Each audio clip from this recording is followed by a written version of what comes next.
हज़रात दावत देना चाहूंगी for the recitation of the Gayatri Mantra and a small presentation on the holy rituals, नरोधा Malini साहिबा को।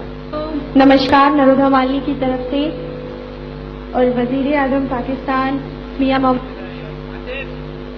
के सामने गायत्री मंत्र महामंत्र का आगाज करती हूँ और दिल की गहराइयों से हैप्पी होली बोलती हूँ और गायत्री महामंत्र से शुरुआत करती हूँ।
That's all.